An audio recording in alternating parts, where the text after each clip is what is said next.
जी ठीक है बच्चों, समझ आ गई कि ये ऐसी कशिश है जिसके ज़रिए ज़मीन चीज़ों को खींचती है, कशिश शकल कहलाती है। आगे देखिए, gravitational force not only exist between the earth and other bodies but also exist between all the objects around us. कह रहे हैं कि जो कशिश शकल है ये ना सिर्फ ज़मीन और दूसरे जो ऑब्जेक्ट्स हैं, अजसाम हैं, उनके दरमियान पाई जाती है, बल्कि ये हमारे इर्द गिर्द तमाम अजसाम के दरमियान पाई जाती है। तमाम अजसाम के दरमियान कशिश शकल पाई जाती है, ना सिर्फ के ज़मीन और दूसरे अजसाम के दरमियान पाई जाती है। It is a pulling force, ये पुलिंग फोर्स भी है। It depends upon the mass of the objects, ये इन्हिसार करती है मास ऑफ द ऑब्जेक्ट्स, मास के जो दूसरे अजसाम हैं उन पर, बिटवीन देयर सेंटर्स, जो कि मास ऑफ द ऑब्जेक्ट कह रहे हैं कि ये जो ज़मीन के सेंटर में होती हैं चीज़ें, उन पे भी ये एग्जिस्ट करती है, उनके भी सेंटर में उसके एंड द डिस्टेंस, और उसके जो डिस्टेंस वक्फे के दरमियान भी ये पाई जाती है। The greater the mass of an object the greater will be gravitational force.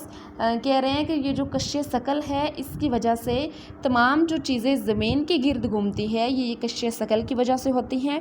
Greater will be gravitational force, जिसे कहते हैं कि ज़मीन की कशिश शकल, दूसरे अजसाम भी जो ज़मीन के गिर्द घूमते हैं, किसकी वजह से? कशिश शकल की वजह से ही ऐसे होता है।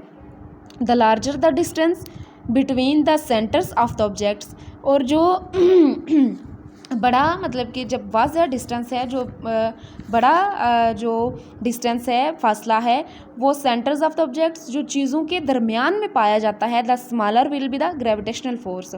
और जो स्मॉलर है वो भी, ये सारा डिस्टेंस क्या कहलाता है? Gravitational force. मतलब कि कह रहे हैं कि अगर ज़मीन और उसके अजसाम के दरमियान जो लार्जर डिस्टेंस है वो भी किस वजह से है? ग्रेविटेशनल फोर्स की वजह से, और जो स्मॉलर डिस्टेंस है वो भी ग्रेविटेशनल फोर्स की वजह से एग्जिस्ट होता है, कशिश शकल की वजह से ही ऐसे होता है। जैसे हम लोग सोचते हैं कि बारिश पता नहीं कैसे होती है, तो वो बारिश भी कशिश शकल की वजह से ज़मीन पर बारिश गिरती है। ज़मीन बारिश को जब अपनी तरफ खींचती है, इस वजह से बारिश जो है वो ज़मीन पर बरसती है। इसी तरह अगर हम लोग देखते हैं कि ये देखते हैं कि जो सूरज है वो भी कशिश शकल की वजह से ज़मीन और दूसरे जो सियारे हैं उनके दरमियान घूमता है। जो सूरज रिवॉल्व करता है वो भी इसी कशिश की वजह से ज़मीन के गिर्द और दूसरे सियारों के गिर्द घूमता है।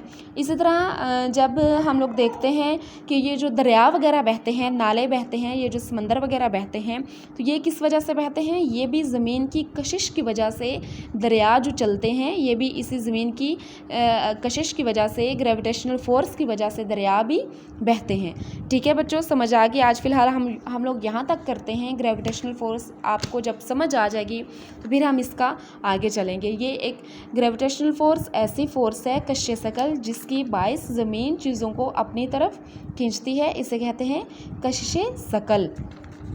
इसके पॉइंट्स आप लोग देख लें। इसके पॉइंट्स जो हैं कैसे लिखने